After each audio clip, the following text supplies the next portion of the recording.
വിശദമായി നോക്കാം. PSC rank പട്ടിക പുറത്തുവരും മുൻപേ നിർണായക വിവരങ്ങൾ പുറത്തുവിട്ട് മത്സര പരീക്ഷാ പരിശീലന കേന്ദ്രങ്ങൾ. ടെലിഗ്രാം ചാനലിലൂടെയും മൊബൈൽ ആപ്പുകളിലൂടെയുമാണ് പട്ടികയുടെ വിശദാംശങ്ങൾ എന്ന് അവകാശപ്പെടുന്ന വിവരങ്ങൾ പുറത്തുവിടുന്നത്. ഈ മെറിറ്റ് ലേണിംഗ് ആപ്പ് പുറത്തുവിട്ട LDC റാങ്ക് പട്ടികയുടെ വിശദാംശങ്ങൾ ന്യൂസ് 18 ലഭിച്ചു. പരീക്ഷയുടെ കട്ട് ഓഫ് മാർക്ക് എത്രയെന്ന് നേരത്തെ അറിയിക്കാമെന്ന ഉറപ്പ് ടെലിഗ്രാം ഗ്രൂപ്പിന്റെ അഡ്മിൻ ഉദ്യോഗാർത്ഥികൾക്ക് നൽകുന്നുമുണ്ട്. News 18 exclusive.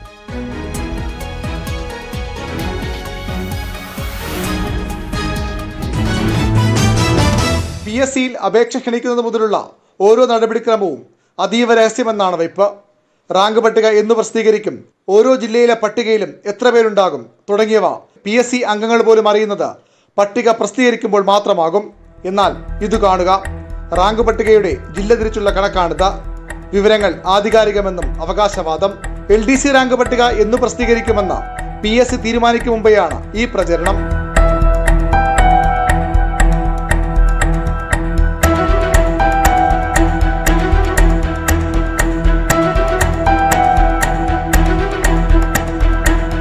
അവിടെയും തീരുന്നില്ല. LDCയുടെ കട്ട് ഓഫ് മാർക്ക് എത്രയെന്ന് PSC പ്രഖ്യാപിക്കും മുമ്പ് ഉദ്യോഗാർത്ഥികൾ അറിയിക്കുമെന്നും വാഗ്ദാനം. കഴിഞ്ഞ തിങ്കളാഴ്ചത്തെ പ്രപ്പോസൽ പ്രകാരമുള്ള LDC മെയിൻസ് ലിസ്റ്റിൽ ജില്ലാടിസ്ഥാനത്തിൽ എത്ര ഉദ്യോഗാർത്ഥികളെ എടുക്കുമെന്നുള്ള എണ്ണം കൃത്യമായി നമ്മൾ ടെലിഗ്രാമിൽ പ്രസിദ്ധീകരിച്ചിരുന്നു. നമ്മൾ മാത്രമാണ് അത് ചെയ്തിട്ടുള്ളത്. അതിൽ ചെറിയ മാറ്റങ്ങൾ വരുത്തി PSC തയ്യാറാക്കുന്ന ഷോർട്ട് ലിസ്റ്റിൽ ഉൾപ്പെടുന്നതായ ഉദ്യോഗാർത്ഥികൾക്കാണ് ഇത്തരത്തിൽ സർട്ടിഫിക്കറ്റ് അപ്ലോഡ് ചെയ്യുന്നതിന് വേണ്ടിയിട്ടാണ് ഇത്തരത്തിലൊരു സന്ദേശം ലഭിക്കുന്നത്. 2.5 ലക്ഷത്തോളം ഉദ്യോഗാർത്ഥികളാണ് LDC മെയിൻ പരീക്ഷ എഴുതിയത്. അത്തരമൊരു പരീക്ഷയുടെയും അതിന്റെ ഫലപ്രഖ്യാപനത്തിന്റെയും വിശ്വാസത്തെ പോലും ചോദ്യം ചെയ്യുന്ന രീതിയിലാണ് പരിശീലന കേന്ദ്രങ്ങളുടെ ഇടപെടൽ. ആയിരക്കണക്കിന് ഉദ്യോഗാർത്ഥികൾ ഇത് വിശ്വസിക്കുകയും ചെയ്യുന്നു. 73,000-ലധികം സബ്സ്ക്രൈബേഴ്സാണ് ഈ ലേണിംഗ് ആപ്പിന് ടെലഗ്രാമിൽ മാത്രമുള്ളത്. ഇവർ ഉദ്യോഗാർത്ഥികൾക്ക് നൽകുന്ന വിവരങ്ങൾ ആധികാരികമെങ്കിൽ അവിടെ ചോദ്യം ചെയ്യപ്പെടുന്നത് PSCയുടെ കൂടി വിശ്വാസ്യതയാണ്. ഒന്നുകിൽ അതീവ രഹസ്യമായി സൂക്ഷിക്കേണ്ട കാര്യങ്ങൾ PSC ഉദ്യോഗസ്ഥരുടെ അറിവോടെ കോച്ചിംഗ് സെന്ററുകൾക്ക് ചോർത്ത് നൽകുന്നു, അല്ലെങ്കിൽ PSCയുടെ പേര് പറഞ്ഞ് ഉദ്യോഗാർത്ഥികളെ കബളിപ്പിക്കുന്നു. രണ്ടായാലും വേണ്ടത് അടിയന്തര ഇടപെടലാണ്. VV Arun, news 18 Thiruvananthapuram. വാർത്തയുടെ വിശദാംശങ്ങളുമായി VV അരുൺ തന്നെ ചേരുകയാണ്. അരുൺ, ഈ PSCയെ വിശ്വസിച്ച് നിൽക്കുന്ന ഒട്ടേറെ ഉദ്യോഗാർത്ഥികളെ ചോദ്യം ചെയ്യുന്ന അല്ലെങ്കിൽ അവരെ ബാധിക്കുന്ന ഒരു വാർത്തയായാണ് ഇതിനെ കാണേണ്ടത്. കാരണം PSC കാത്ത് നടക്കുന്ന ഓരോ നടപടിക്രമങ്ങളും അതീവ രഹസ്യമായാണ് നടക്കുന്നത് എന്നാണ് അവർ തന്നെ പറഞ്ഞു വിശ്വസിപ്പിക്കുന്നത്. അവിടെയാണ് റാങ്ക് പട്ടികയുടെ വിശദാംശങ്ങൾ അടക്കം പുറത്തുവിട്ടുകൊണ്ട് ഈ രീതിയിലുള്ള പരിശീലന കേന്ദ്രങ്ങളും ടെലിഗ്രാം ആപ്പുകളിലുമൊക്കെ ഇത്തരത്തിലുള്ള വാർത്തകൾ വരുന്നത്. ഇത് എത്രത്തോളം ആധികാരികമാണ് എന്ന് കരുതണം. അങ്ങനെയാണെങ്കിൽ തന്നെ അത് വലിയൊരു ക്രമക്കേട് PSC കാത്ത് നടക്കുന്നു എന്നല്ലേ മനസ്സിലാക്കേണ്ടത്?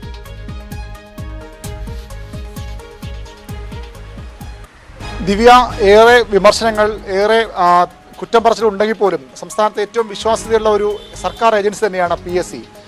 ആയിരക്കണക്കിന് എന്നല്ല ലക്ഷക്കണക്കിന് ഉദ്യോഗാർത്ഥികൾ ഏറ്റവും അധികം വിശ്വസിക്കുന്ന, ആശ്രയിക്കുന്ന ഒരു ഏജൻസി കൂടിയാണ് PSC. ആ PSCയുടെ വിശ്വാസ്യത ചോദ്യം ചെയ്യപ്പെടുകയാണ് ഇത്തരം നടപടിക്രമങ്ങളിലൂടെ. ഇത് മത്സര പരീക്ഷാ കേന്ദ്രങ്ങളുടെ അവരുടെ കച്ചവടം തന്നെ പറയണം, അവരുടെ കച്ചവടം മെച്ചപ്പെടുത്താൻ വേണ്ടി നടത്തുന്ന ശ്രമങ്ങളാണ്. വളരെ കൃത്യമായി ഓരോ ജില്ലയിലും, ഇതൊരു വെറുതെ പറഞ്ഞു പോകുന്നല്ല, വളരെ കൃത്യമായി ഓരോ ജില്ലയിലും LDCയുടെ റാങ്ക് പട്ടിക ഇതുവരെ പുറത്തു വന്നിട്ട് 2.5 ലക്ഷത്തിലധികം പേർ മെയിൻസ് പരീക്ഷ മാത്രം എഴുതിയ ഒരു തസ്തികയാണ് LDC. ഏറ്റവും അധികം ഉദ്യോഗാർത്ഥികൾ എല്ലാ തവണയും എഴുതുന്നത്. ഇത്തവണ 2 ഘട്ടമായാണ് പ്രാഥമികവും പ്രിലിമിനറിയും അതുപോലെ അതിനുശേഷം മെയിൻസ് പരീക്ഷ രണ്ടായിട്ടാണ് നടത്തിയത്. ആ പരീക്ഷയുടെ റാങ്ക് പട്ടികയിൽ ഓരോ ജില്ലയിലും എത്ര പേരുണ്ടാകും, ചുരുക്കപ്പട്ടികയിൽ എത്ര പേരുണ്ടാകുമെന്ന ഒരു പരിശീലന കേന്ദ്രം അവരുടെ ആപ്പിലൂടെയും അവരുടെ ടെലഗ്രാം ചാനലിലൂടെയും വെളിപ്പെടുത്തുകയാണ്. ഉദ്യോഗാർത്ഥികൾക്ക് ഉറപ്പ് നൽകുകയാണ്. ഇതിൽ ചെറിയ മാറ്റങ്ങളൊക്കെ ഉണ്ടാകാമെന്ന് പറയുന്നെങ്കിൽ പോലും ഓരോ ജില്ലയിലും ഇത്ര പേർ ലിസ്റ്റിലുണ്ടാകും. വളരെ രഹസ്യമാണ്, അതീവ രഹസ്യമാണ് PSCയുടെ ഓരോ നടപടിക്രമം. നമുക്കറിയാം, അത് അപേക്ഷ ക്ഷണിച്ച ശേഷമുള്ള ഓരോ കാര്യവും. പക്ഷേ PSC ചെയർമാൻ പോലും ഈ റാങ്ക് പട്ടികയിൽ എത്ര പേരുണ്ടാകുമെന്ന് അറിയുന്നത് PSC യോഗം ചേർന്ന സെക്ഷനിൽ അതുമായി ബന്ധപ്പെട്ട വിവരങ്ങൾ അറിയിക്കുമ്പോൾ മാത്രമാകും. പക്ഷേ ഇത്തരം വിവരങ്ങൾ തങ്ങൾക്ക് വളരെ നേരത്തെ ചോർന്നു കിട്ടുന്നുവെന്നാണ് ഈ പരിശീലന കേന്ദ്രത്തിൻ്റെ അവകാശവാദം. അത് ശരിയെങ്കിൽ അത് വലിയ ക്രമക്കേടാണ്, ഉദ്യോഗാർത്ഥികളോട് നടത്തുന്ന വഞ്ചനയാണ്. അതിന് പിന്നിൽ വലിയ ഒരു ഗൂഢസംഘം തന്നെ ഉണ്ടെന്ന് പറയേണ്ടി വരും. ഇനി അങ്ങനെ അല്ലെങ്കിൽ ഉദ്യോഗാർത്ഥികളെ PSCയുടെ പേര് പറഞ്ഞ് ഈ പരീക്ഷാ പരിശീലന കേന്ദ്രങ്ങൾ കബളിപ്പിക്കുന്നു, വലിയ രീതിയിൽ തട്ടിക്കുന്നു എന്ന് പറയേണ്ടി വരും. മറ്റൊരു കാര്യം കൂടിയുള്ളത് PSCയുടെ കട്ട് ഓഫ് മാർക്ക്, അതായത് ഒരു പരീക്ഷയിൽ ഏറ്റവും അവസാനത്തെ റാങ്ക് ലിസ്റ്റിൽ വരുന്നയാൾ എത്ര മാർക്കാണോ വാങ്ങുന്നത്, അതാണ് അതിൻ്റെ കട്ട് ഓഫ് മാർക്കായിട്ട് PSC കണക്കാക്കുന്നത്. ആ കട്ട് ഓഫ് മാർക്ക് എത്രയെന്ന് തങ്ങൾക്ക് വ്യക്തമായ വിവരം ലഭിച്ചു. കഴിഞ്ഞ തിങ്കളാഴ്ചത്തെ നിർദ്ദേശം എന്ന് പറയുമ്പോൾ തിങ്കളാഴ്ചകളിലാണ് PSCയുടെ യോഗങ്ങൾ ചേരുന്നത്. ഒരുപക്ഷെ അതാകാം ഇവർ ഉദ്ദേശിക്കുന്നത്. കഴിഞ്ഞ തിങ്കളാഴ്ചത്തെ പ്രപ്പോസൽ നിർദ്ദേശം ഇതാണ്. അതനുസരിച്ച് വളരെ നേരത്തെ PSC പ്രഖ്യാപിക്കും മുമ്പേ കട്ട് ഓഫ് മാർക്ക് എത്രയെന്ന് തങ്ങൾക്ക് അറിയാൻ കഴിയും. അത് ഉദ്യോഗാർത്ഥികൾ അറിയിക്കും. അതുകൊണ്ട് ഞങ്ങളുടെ സ്ഥാപനത്തിലേക്ക് ചേരുക എന്ന ഒരു മാർക്കറ്റിംഗ് തന്ത്രമായാണ് നമ്മൾ ഇപ്പോൾ പുറത്തുവിടുന്ന ഈ സ്ഥാപനം ഇത് സ്വീകരിക്കുന്നത്. ഒന്ന് വ്യക്തമായി പറയാം, ഇത് ഒരു സ്ഥാപനത്തിന് മാത്രം ഒരു രീതിയാകില്ല. ഒരുപക്ഷെ നിരവധി മത്സരപരീക്ഷാ കേന്ദ്രങ്ങൾ സംസ്ഥാനത്ത് പ്രവർത്തിക്കുന്നുണ്ട്. അവരെല്ലാം ഒരുപക്ഷെ ഇത്തരത്തിൽ PSCയിൽ നിന്ന് വിവരങ്ങൾ നേരത്തെ ചോർത്തിയെടുത്ത് അത് ഉദ്യോഗാർത്ഥികൾക്ക് നൽകി, ചോർത്തിയെടുത്ത് അല്ലെങ്കിൽ അങ്ങനെ അവകാശപ്പെട്ട്, ഈ രണ്ട് സാധ്യതയും ഇതിനുണ്ട്. നമുക്കിപ്പോൾ പൂർണ്ണമായും ഈ PSCയുടെ പട്ടിക ചോർന്നു വരികയാണോ, ചോർന്ന വിവരങ്ങൾ കിട്ടുകയെന്ന് പറയാൻ കഴിയില്ല. ഒന്നുകിൽ അത്തരത്തിൽ വളരെ നിർണായകമായ അതീവ രഹസ്യമായി സൂക്ഷിക്കേണ്ട വിവരങ്ങൾ PSCയുടെ ഉദ്യോഗസ്ഥർ, തന്ത്രപ്രധാനമായ സ്ഥാനങ്ങളിലിരിക്കുന്ന ഉദ്യോഗസ്ഥർ ഇത്തരം മത്സരപരീക്ഷാ കേന്ദ്രങ്ങൾക്ക് ചോർത്ത് നൽകുന്നു, അല്ലെങ്കിൽ ആ പേര് പറഞ്ഞ് ഈ മത്സരപരീക്ഷാ കേന്ദ്രങ്ങൾ ഉദ്യോഗാർത്ഥികളെ തട്ടിക്കുന്നു. രണ്ടിലും ചോദ്യം ചെയ്യപ്പെടുന്നത് PSCയുടെ വിശ്വാസ്യതയാണ്. ഇത് ചോർത്തി നൽകുന്നു എന്ന് പറഞ്ഞാൽ അത് ഏറ്റവും അധികം വഞ്ചിക്കപ്പെടുക സംസ്ഥാനത്തെ ലക്ഷക്കണക്കിന് വരുന്ന ഉദ്യോഗാർത്ഥികളാണ്. PSCയെ മാത്രം വിശ്വസിച്ച് PSC ജോലികൾക്കായി കാത്തിരിക്കുന്ന ലക്ഷക്കണക്കിന് ഉദ്യോഗാർത്ഥികളാണ്. PSC പരീക്ഷാ പരിശീലന കേന്ദ്രങ്ങളിൽ പരിശീലനത്തിൽ പോകുന്നവർക്ക് മാത്രം ഇത്തരം വിവരങ്ങൾ ചോർന്നു കിട്ടുമെന്ന് പറയുമ്പോൾ അത് നിരവധി ഉദ്യോഗാർത്ഥികളെ ബാധിക്കുന്ന ലേണിംഗ് ആപ്പ് അല്ലേ ഇപ്പോൾ ഈ രീതിയിൽ ഒരു റാങ്ക് പട്ടിക ഈ ടെലിഗ്രാമിൽ പോസ്റ്റ് ചെയ്തിരിക്കുന്നത്? ഇത് തീർച്ചയായും അതിൽ നിന്ന് മറ്റിടങ്ങളിലേക്കൊക്കെ ഷെയർ ചെയ്യപ്പെടാൻ ഒരുപാട് സാധ്യതയുണ്ട്. ഇത് ഈ പട്ടികയുടെ വിശദാംശങ്ങൾ ഏത് രീതിയിലാണ്, മറ്റെന്തൊക്കെയാണ് ഇവർ നൽകുന്ന വാഗ്ദാനങ്ങൾ, എന്തൊക്കെയാണ് ഈ ഉദ്യോഗാർത്ഥികൾക്ക്? PSCയിൽ എന്ത് നടന്നാലും അത് ഔദ്യോഗികമായി PSC പ്രഖ്യാപിക്കും മുമ്പേ തങ്ങൾ അറിയും. ഇതാണ് ഈ മത്സര പരീക്ഷാ പരിശീലന കേന്ദ്രത്തിന്റെ അവകാശവാദം. ഞാൻ വീണ്ടും പറയുന്നു, ഇത് ഒരുപക്ഷെ ഇവർ മാത്രം ചെയ്യുന്ന, നമുക്ക് ലഭിച്ച വിവരങ്ങൾ, തെളിവുകൾ ഈ സ്ഥാപനത്തിൻ്റെതും ആണ്. അതുകൊണ്ടാണ് അവരുടെ പേര് പറഞ്ഞ് തന്നെ വാർത്ത നമ്മൾ പുറത്തുവിടുന്നത്. മറ്റുള്ള സ്ഥാപനങ്ങളും സ്വാഭാവികമായി ഇത് ചെയ്യുന്നു എന്ന കാര്യം പറയേണ്ടത് അന്വേഷണത്തിലൂടെയാണ് കണ്ടെത്തേണ്ടത്. അത് ആ സ്ഥാപനങ്ങൾ ചെയ്യട്ടെ, പക്ഷേ അല്ലെങ്കിൽ സംവിധാനങ്ങൾ ചെയ്യട്ടെ. പക്ഷേ ഇത്തരത്തിൽ ഇവർ പറയുന്നത് തിരുവനന്തപുരത്തെ ഷോർട്ട് ലിസ്റ്റിൽ ഇത്ര പേരുണ്ടാകും, കൊല്ലത്ത് ഇത്ര പേരുണ്ടാകും, പത്തനംതിട്ടയും എറണാകുളത്തും ഇടുക്കിയിലും വയനാടും ഓരോ ജില്ല തിരിച്ചുള്ള കണക്കാണ്. ഈ ഷോർട്ട് ലിസ്റ്റ് ഇത്ര പേരുണ്ടാകുമെന്ന് അവർ പറയുമ്പോൾ ഇതെങ്ങനെ ഇവർക്ക് ഇത്തരമൊരു കണക്ക് പറയാൻ കഴിയുന്നു എന്നാണ് ഏറ്റവും പ്രധാനപ്പെട്ട. ഒന്നുകിൽ അവർക്ക് ഇത് പ്രവചന സ്വഭാവത്തോടെ ജ്യോത്സ്യന്മാരും മറ്റും ചെയ്യുന്ന പോലെ പ്രവചിച്ച് പറയുന്നു എന്ന് പറയേണ്ടി വരും, അല്ലെങ്കിൽ വളരെ കൃത്യമായി ഇവർക്ക് വിവരങ്ങൾ ലഭിക്കുന്നു. അതുമല്ലെങ്കിൽ ഇവർ ഉദ്യോഗാർത്ഥികളെ കള്ളക്കണക്ക് പറഞ്ഞ് കബളിപ്പിക്കുന്നു. അവിടെയും PSCയുടെ പേര് പറഞ്ഞാണ്, PSC റാങ്ക് പട്ടികയുടെ പേര് പറഞ്ഞാണ്, PSC ജോലി എന്ന മോഹന വാഗ്ദാനം നൽകിയാണ് ഉദ്യോഗാർത്ഥികൾ കബളിപ്പിക്കപ്പെടുന്നതാണ്.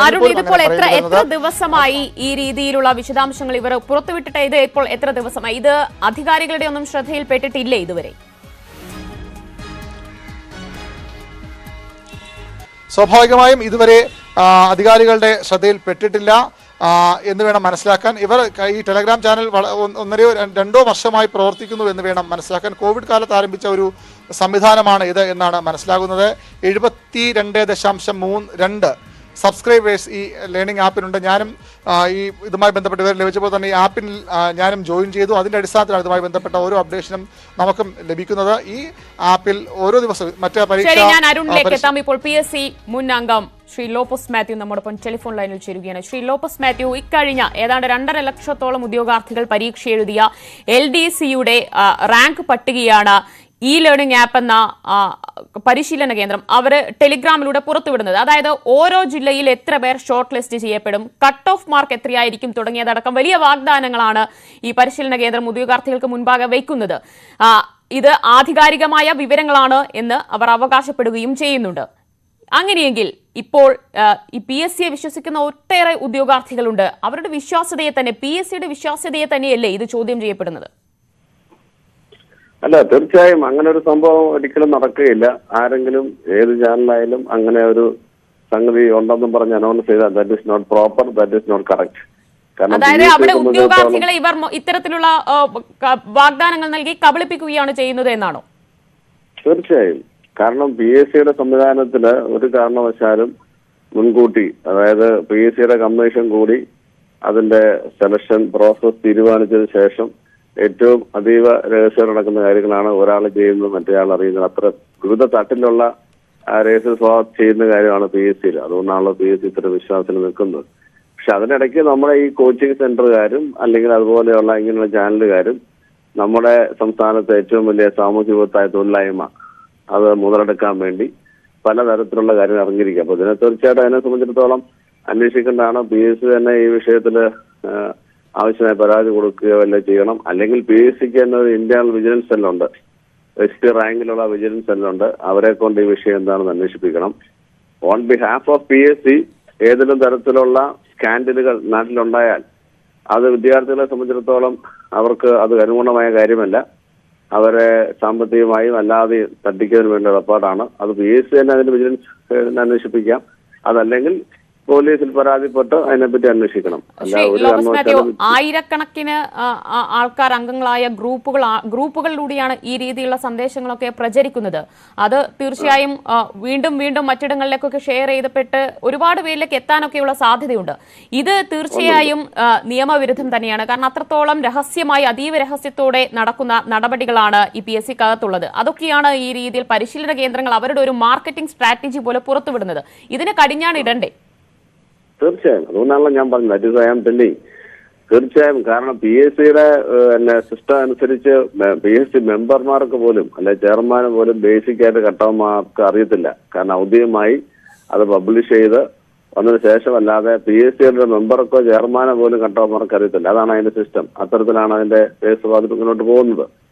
അപ്പൊ അതുകൊണ്ട് അതിനെ സംബന്ധിച്ച് ഏതൊരു കട്ടവന്മാർക്കോ അല്ല ഇത്ര ശതമാനമൊന്നോ ജില്ലാ ലെവലിലൊക്കെ ഞാനത് കണ്ടു. ഇപ്പം അത് ഒരു കാരണത്തിലും ശരിയല്ല. അത് കബളിപ്പിക്കലാണ്. അത് തന്നെയല്ല തടയേണ്ടതാണ്.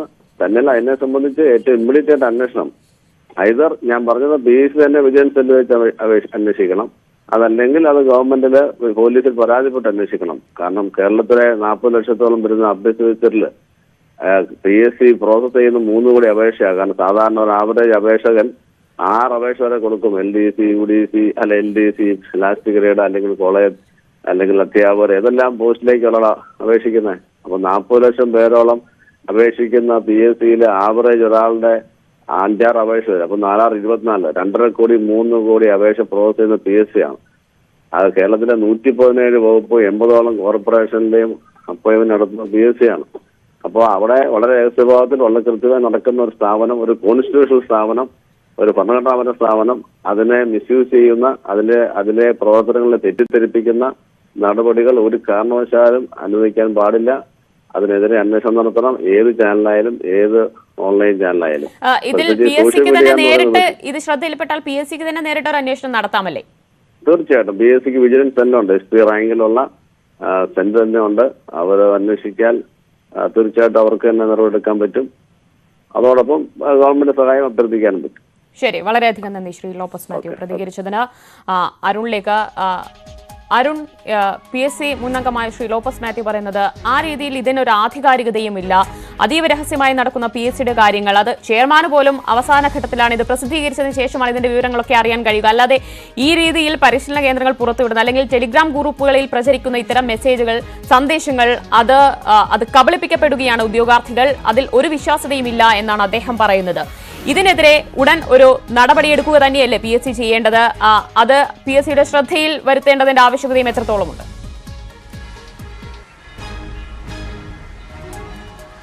തീർച്ചയായും. ദിവ്യ, ലോപ്പസ് മാത്യു അദ്ദേഹം PSCയിലെ ഏറ്റവും മുതിർന്ന അംഗങ്ങളിൽ ഒരാളായിരുന്നു. കഴിഞ്ഞ ഒരു വർഷം മുമ്പ്, ഏകദേശം 6 മാസം മുമ്പ് അദ്ദേഹം വിരമിച്ചത്. PSCയുടെ എല്ലാ നടപടിക്രമങ്ങളും വളരെ വ്യക്തമായി അറിയാവുന്ന ആളാണ് അദ്ദേഹം. സ്വാഭാവികമായി അദ്ദേഹം പറയുന്നത് ശരിയുമാണ്. പക്ഷേ ഇവരുടെ അവകാശവാദം പൂർണ്ണമായും എങ്ങനെ തള്ളിക്കളയുമെന്ന ചോദ്യമാണ് വരുന്നത്. അങ്ങനെയെങ്കിൽ ഇത്രയധികം ഉദ്യോഗാർത്ഥികൾ എങ്ങനെ ഈ ആപ്പിൽ അല്ലെങ്കിൽ ഇതിന്റെ ഭാഗമാകുന്നു? ഇനി അദ്ദേഹം പറഞ്ഞ പൂർണ്ണമായും ശരിയാണ്. ഒരു കാരണവശാലും PSC ഇത്ര വിവരങ്ങൾ ചോരുന്നില്ല എന്നാണെങ്കിൽ പോലും അവിടെ ഉദ്യോഗാർത്ഥികളെ പറ്റിക്കുകയാണ്. അതിൽ നടപടി സ്വീകരിക്കേണ്ടതും അതിന്റെ പ്രഥമ ഉത്തരവാദിത്തം PSCക്ക് തന്നെയാണ്. PSCയുടെ വിശ്വാസം നിലനിർത്താൻ ഇത്തരം നടപടികൾ കൂടി അനിവാര്യമാണ്. ഇത്തരത്തിൽ PSCയുടെ പേര് പറഞ്ഞ് ഇത്രയധികം ഉദ്യോഗാർത്ഥികൾ, 1-2 പേരല്ല, നമുക്കറിയാം ഈ 73,000 പേരെന്ന് പറയുമ്പോൾ ഒരുപക്ഷെ അതുവഴി അവർ ഷെയർ ചെയ്യുന്ന വിവരങ്ങൾ കാണാം, അവരുടെ സൗഹൃദ വലയങ്ങളുള്ളവർ കാണാം, അവർക്കൊപ്പം പരിശീലിക്കുന്നവർ കാണാം. അത്തരത്തിൽ വലിയൊരു സർക്കിളിലേക്ക് വിവരങ്ങൾ എത്തുകയാണ്. അവിടെയും എങ്ങനെ ഇവർക്ക് വിവരങ്ങൾ നേരത്തെ കിട്ടുന്ന ചോദ്യം ഈ ഉദ്യോഗാർത്ഥികൾക്ക് പോലും സ്വാഭാവികമായും ഉയർന്നു ശരി, വരാം. ഞാൻ അരുണിലേക്ക് എത്തായപ്പോൾ ശ്രീ ജ്യോതികുമാർ ചാമക്കാല നമ്മോടൊപ്പം ടെലിഫോൺ ലൈനിൽ ചേർന്നു. ശ്രീ ജ്യോതികുമാർ ചാമക്കാല, അതീവ രഹസ്യമായി നടക്കുന്ന PSCയുടെ നടപടിക്രമങ്ങളാണ് ഇപ്പോൾ തങ്ങൾക്ക് ലഭിക്കുന്നു എന്ന അവകാശവാദവുമായി പരിശീലന കേന്ദ്രങ്ങൾ ടെലിഗ്രാം ഗ്രൂപ്പുകളിലൂടെയും ഒക്കെ സന്ദേശങ്ങൾ വരുന്നത്. അതിൽ കഴിഞ്ഞ LDC പരീക്ഷയുടെ റാങ്ക് പട്ടിക, അത് ഓരോ ജില്ലയിൽ ആർക്കൊക്കെ എത്രത്തോളം റിക്രൂട്ട്മെന്റുകൾ നടക്കും, പട്ടികയിൽ എത്ര പേരുണ്ടാകും എന്നൊക്കെയുള്ള പ്രവചനങ്ങളാണ് നടക്കുന്നത്. ഇത് തീർച്ചയായും ഈ രീതിയിൽ ചെയ്യുന്നത് അത് PSCയുടെ വിശ്വാസ്യതയെ തന്നെ ചോദ്യം ചെയ്യുന്ന തരത്തിലേക്കല്ലേ വരുന്നത്? അതിൽ ഏത് രീതിയിലുള്ള ഒരു നടപടിയാണ് ഇനി വേണ്ടത്? തീർച്ചയായിട്ടും ഈ അടുത്ത സമയത്ത് ഈ PSCയുടെ വിശ്വാസ്യതയെ സംബന്ധിച്ച് ഒരുപാട് സംശയങ്ങൾ പൊതുസമൂഹത്തിൽ വന്നിട്ടുണ്ട്. അതിൽ ഏറ്റവും അവസാനത്തെ ഉദാഹരണമാണ് ഇപ്പോൾ ഇത്തരത്തില് ടെലിഗ്രാം വഴി ഉദ്യോഗാർത്ഥികളായിട്ടുള്ളവരെ ചൂഷണം ചെയ്തുകൊണ്ട് അവർക്ക് ഇത്തരത്തിലുള്ള മെസ്സേജുകൾ കൈമാറുന്നത്. അപ്പൊ ഔദ്യോഗികമായി PSCയുടെ ഭാഗത്ത് തന്നെ വിശദീകരണം വരുന്നതിന് മുമ്പ് അഥവാ ഡിക്ലറേഷൻ ഉണ്ടാകുന്നതിന് മുമ്പ് തന്നെ ഇത്തരം കാര്യങ്ങൾ രഹസ്യമായി എങ്ങനെ ലഭിക്കുന്നതിനെ സംബന്ധിച്ച് പരിപൂർണമായി ഒരു അന്വേഷണം നടത്തേണ്ടതായിട്ടുണ്ട്. ഇത്തരത്തിൽ ഉദ്യോഗാർത്ഥികളെ PSCയുടെ വിശ്വാസ്യത തരത്തുകൊണ്ട് വിഷ്ടകരായ ഉദ്യോഗാർത്ഥികൾക്ക് മാത്രമായി വിവരങ്ങൾ രഹസ്യമായി ചോർച്ച നൽകുന്നതും അതിൽ നിന്നും സാമ്പത്തികമായ മുതലെടുപ്പ് നടത്തുന്നതും ഒരു കാരണവശാലും അംഗീകരിക്കാൻ കഴിയുന്ന കാര്യമല്ല. തീർച്ചയായിട്ടും ഈ ആരോപണം ഉയർന്ന സ്ഥിതിക്ക് ഇതിനെ സംബന്ധിച്ച് അടിയന്തരമായി അന്വേഷിക്കേണ്ടതുണ്ട്. നമുക്കറിയാം, കഴിഞ്ഞ 5-6 വർഷമായി PSCയുടെ വിശ്വാസത്തെ ചോദ്യം ചെയ്യുന്ന ഒരുപാട് സംശയങ്ങൾ നമ്മുടെ മുമ്പിലുണ്ട്. SFIയുടെ ഗുണ്ട നേതാക്കന്മാർക്ക് 1ാം റാങ്ക് ലഭിച്ചത് ഉൾപ്പെടെയുള്ള കാര്യങ്ങൾ, അതിനുശേഷം PSC ചെയർമാൻ ഉൾപ്പെടെയുള്ളവർ പരസ്യമായി രംഗത്ത് വരേണ്ടതും PSCയുടെ വിശ്വാസത്തെ സംബന്ധിച്ച് സംശയം ഉയർന്നപ്പോൾ മുഖ്യമന്ത്രി ഉൾപ്പെടെ PSCയുടെ വിശ്വാസത്തെ തകർക്കരുതെന്ന് പറഞ്ഞുകൊണ്ട് മുന്നോട്ട് വന്നുള്ളത് നമുക്കറിയാം. അപ്പോൾ ഇത്തരത്തിലുള്ള ആരോപണങ്ങൾ ഇതിന് പുറകെ ഒന്നായി PSCക്കെതിരെ വരുമ്പോൾ ഇതിനെ സംബന്ധിച്ച് കൃത്യമായ മറുപടി പറയാൻ സർക്കാരും അതുപോലെ PSCയും സംവരണ സ്ഥാപനം എന്ന നിലയിൽ PSCയും തയ്യാറാകേണ്ടതായിട്ടുണ്ട്. ഇത് ഈ രീതിയിൽ 73,000-ഓളം അംഗങ്ങളുള്ള ടെലിഗ്രാം ഗ്രൂപ്പുകളിലാണ് ഈ രീതിയിലുള്ള സന്ദേശങ്ങൾ ഇപ്പോൾ വ്യാപിച്ചുകൊണ്ടിരിക്കുന്നത്. ഇതിൽ ഉടനടി തന്നെ ഒരു വിശദീകരണമായി PSC രംഗത്തെത്തണ്ടേ? കാരണം അല്ലെങ്കിൽ അത് കൂടുതൽ പേരിലേക്ക് എത്താനുള്ള സാധ്യതയുണ്ട്. 40 ലക്ഷത്തിലധികം ഉദ്യോഗാർത്ഥികൾ വിശ്വസിക്കുന്ന ഒരു സ്ഥാപനമാണ് PSC. അവരുടെ വിശ്വാസ്യതയെ തന്നെ ചോദ്യം ചെയ്യുന്ന തരത്തിലേക്ക് ഈ കാര്യങ്ങൾ പോകുമ്പോൾ ഉടൻ ഒരു നടപടി വേണ്ടേ ഇതിൽ? തീർച്ചയായിട്ടും ഇത്തരത്തിൽ ഈ സംഭവത്തെ സംബന്ധിച്ച് അടിയന്തരമായി PSCയുടെ വിശദീകരണം വേണം. അല്ലെങ്കിൽ താങ്കൾ സൂചിപ്പിച്ചതുപോലെ 73,000 എന്നുള്ളത് 7 ലക്ഷമായി ഇതിലെ അംഗങ്ങളുടെ എണ്ണം കൂടുന്നതിന് സമയം നിമിഷങ്ങൾ മാത്രം മതി, മിനിറ്റുകൾ മാത്രം മതി, മണിക്കൂറുകൾ മാത്രം മതി. അപ്പോൾ അതുകൊണ്ട് തന്നെ ഈ ടെലിഗ്രാം ഗ്രൂപ്പിന്റെ വിശ്വാസ്യതയെ സംബന്ധിച്ച് അതിൽ വരുന്ന കണ്ടന്റിന്റെ വിശ്വാസ്യതയെ സംബന്ധിച്ചൊക്കെ സമഗ്രമായ അന്വേഷണം നടത്തി വസ്തുതകൾ പൊതുസമൂഹത്തെ ബോധ്യപ്പെടുത്തണം. കുറ്റക്കാരായിട്ടുള്ളവരെ നടപടി സ്വീകരിക്കേണ്ടതായിട്ടുണ്ട്. ശരി, വളരെയധികം നന്ദി ശ്രീ ജ്യോതികുമാർ ചാമക്കാല. ഇപ്പോൾ KSU നേതാവ് അഭിജിത്തും ടെലിഫോൺ ലൈനിൽ ചേരുന്നു. ശ്രീ അഭിജിത്ത്, ഈ രീതിയിലുള്ള അവകാശവാദങ്ങൾ പരിശീലന കേന്ദ്രങ്ങൾ നടത്തുകയാണ്. റാങ്ക് പട്ടികയടക്കം പുറത്തുവിടുന്നു. കട്ട് ഓഫ് മാർക്ക് എത്രയായിരിക്കും എന്നതടക്കം പറഞ്ഞു തരാമെന്ന വാഗ്ദാനങ്ങൾ ഉദ്യോഗാർത്ഥികൾക്ക് മുൻപാകെ നടത്തുന്നു പരിശീലന കേന്ദ്രങ്ങൾ. എന്താണ് ഇതിൽ നിന്ന് മനസ്സിലാക്കേണ്ടത്? ഇത്തരത്തിലുള്ള കാര്യങ്ങളെല്ലാം PSCയുടെ അറിവോടുകൂടിയാണ് നടക്കുന്നത് എന്ന് വേണമോ പറയാൻ? അല്ലെങ്കിൽ ഇത് വെറും ഒരു മാർക്കറ്റിംഗ് സ്ട്രാറ്റജിയായി മാത്രമാണോ കാണേണ്ടത്? അല്ല, ഒന്ന് കേരളത്തിലെ ലക്ഷക്കണക്കിന് ഉദ്യോഗാർത്ഥികളെ ആശ്രയിക്കുന്ന, ചെറുപ്പക്കാരെ ആശ്രയിക്കുന്ന, വിദ്യാർത്ഥികളെ ആശ്രയിക്കുന്ന നമ്മളുടെ സ്വയംഭരണ സ്ഥാപനം കൂടിയാണ് പബ്ലിക് സർവീസ് കമ്മീഷൻ.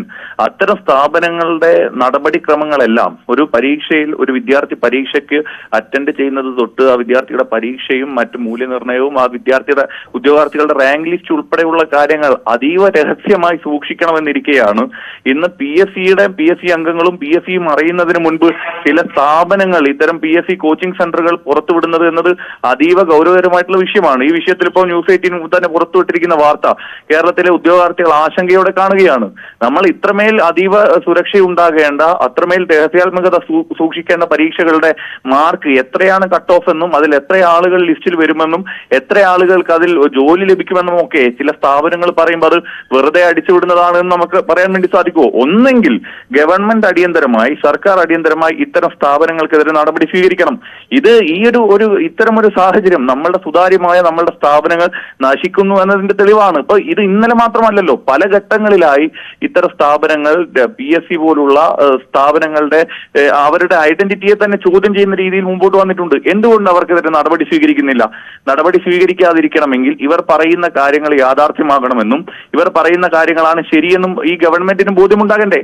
അപ്പൊ അങ്ങനെയാണെങ്കിൽ ഇത് പല ആളുകളുടെ, ഒരു പക്ഷേ PSC മെമ്പർമാരെ പോലും നോക്കുകൂത്തിയാക്കിക്കൊണ്ട് PSCയിൽ ചില ആളുകളുടെ താവളങ്ങൾ ഒരുങ്ങുകയും അവിടെ വലിയ ഗൂഢാലോചന നടന്നുകൊണ്ട് ഒരു സ്ഥാപനത്തെ തകർക്കാനും അവിടെ സാമ്പത്തിക ഇടപെടലുകൾ ഉൾപ്പെടെ ലക്ഷ്യം വെച്ചുള്ള പ്രവർത്തനം നടക്കുന്നുവെന്ന് നമുക്ക് പറയേണ്ടി വരും.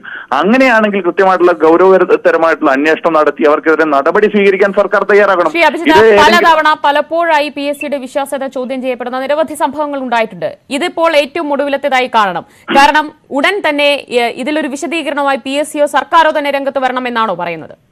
അല്ല, തീർച്ചയായിട്ടും നിങ്ങൾക്ക് ഓർമ്മയുണ്ടാകുമല്ലോ, 2 വർഷക്കാലം മുൻപാണ് കേരള യൂണിവേഴ്സിറ്റിയിൽ ഒരു കത്തിക്കുത്തുമായി ബന്ധപ്പെട്ട് വലിയ വിവാദങ്ങൾ PSC കേന്ദ്രീകരിച്ച് വരികയും അന്ന് KSU വളരെ ഗൗരവകരമായി ഈ വിഷയത്തിൽ ഇടപെടുകയും സമരം നയിക്കുകയും ചെയ്തു.